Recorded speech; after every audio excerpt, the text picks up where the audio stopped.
Beauty and the Beast. It features television's oddest couple, Vincent the Beast, who lives below the streets of New York, and Catherine, the beautiful lawyer, who lives above the streets.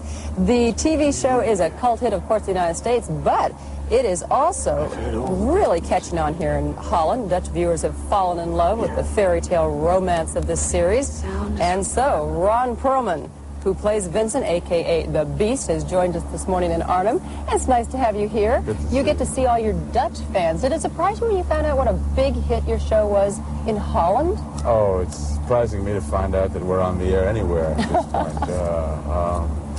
Yeah, I had a feeling, because of the nature of the material from the outset, that we would perhaps be more popular in European markets than we were in America, because I had most of the projects that I had done before this were big in Europe and just failed miserably in America. I think that's maybe my fate, I don't know. But it's a very romantic, it's larger than life, and knowing the European audiences and their tastes, I had a feeling that this would be big. Well, you say you've been over here in Europe. In fact, you traveled, as I'm told, around Holland. Yes, I did. What, 21 days, 21 cities in 31 days or something like that? Were you able to stop long enough in order to get an impression of the Dutch people? Well, we based ourselves out of Amsterdam, and we were in and out of Amsterdam for a month. We played in Amsterdam for about a week and a half.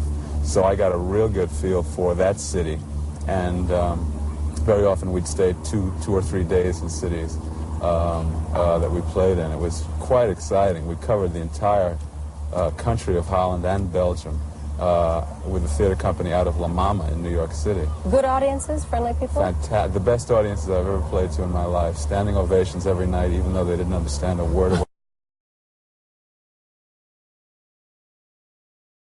we were saying. It was the thought that counted, I guess. I'm told that you and the show get a lot of mail, a lot of fan mail. Do you also get mail from Europe?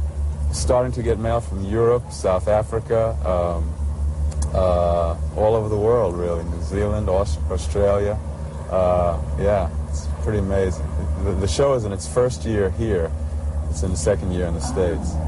And so they're a little behind us, so the mail is lagging in. Do they respond to your character and how he overcomes odds and things? Is that the kind of thing is it that kind of sensitive mail?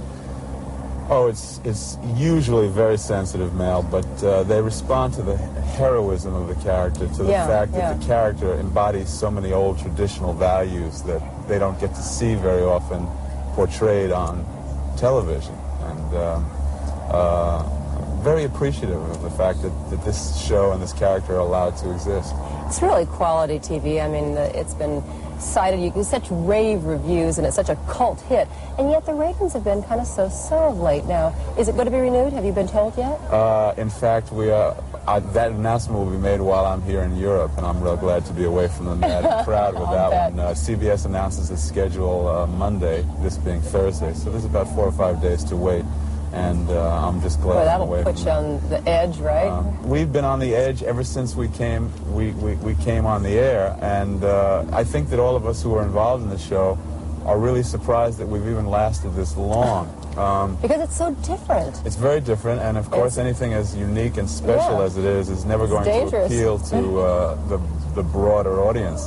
But that's, in a way, okay with me. I mean, you know, to honor all men is to honor none is one of my favorite expressions. I read somewhere in the paper not too long ago that because of the so-so ratings that you're going to change your character. They're going to have him try all new things. Is that also a danger, though, to kind of, you know, stray away from what has been such a success? I'm always amazed at the things that appear in the paper. I have no idea what they mean when they say he's going to change. He's going to change into Tony Curtis, perhaps. I don't know. Vincent is going to remain the same character he always was. You know, I will live and die by the concept and the boundaries of the show. And, you know, I think we all feel as though it's been such an incredible ride that, you know, why fix something that's really not broken? Don't fix it if it ain't broke, right? Right. Listen, it's good to be able to bring you back to Holland. It's great to be here. Hope you get to tour around a little bit. Good